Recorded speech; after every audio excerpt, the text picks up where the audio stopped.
बंद करो बंद करो अमेरिकी का वेनेजुएला पे वार तुरंत बंद करो बंद करो बंद करो जिंदाबाद जिंदाबाद जिंदाबाद जिंदाबाद नो इंपीरियलिज्म नो इंपीरियलिज्म एक तरीके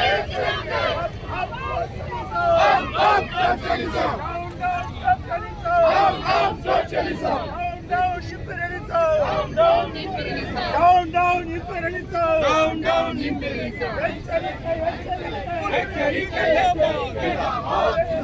శ్రీశైల దేశంపై అమెరికా దాడిని వామపక్ష పార్టీలు తీవ్రంగా ఖండించడమే కాకుండా విశాఖలో నిరసనలకు దిగాయి. ఆర్కే బీచ్లో పెద్ద ఎత్తున ఐద్వా అలాగే సిఐటికి చెందిన ప్రతినిధులు కూడా రోడ్లపై వందలాది మందిగా వచ్చి తమ నిరసన వ్యక్తం చేశారు. అమెరికా సామ్రాజ్యవాద భావంతో ఈ తరహాలో దాడులకు తెగబడిందని కూడా వారంతా నిరసన వ్యక్తం చేయడం జరిగింది. ముఖ్యంగా చూసుకుంటే అధ్యక్షుడిని వెంటనే విడుదల చేయాలని కూడా డిమాండ్ చేశారు. ఆ క్రమంలో చూసుకుంటే శనివారం సాయంత్రం దాదాపుగా గంటసేపు ఆర్కే బీచ్ అంతా కూడా దిగ్బంధనం అయినట్టు పరిస్థితి మారింది. వాస్తవానికి చూసుకుంటే సిఐటియు మహాసభల్లో పాల్గొనేందుకు వందలాది మంది దేశవ్యాప్తంగా ఇటు కార్మిక వర్గాలు అలాగే వ్యవసాయ కూలీలు మహిళలు కూడా వచ్చారు.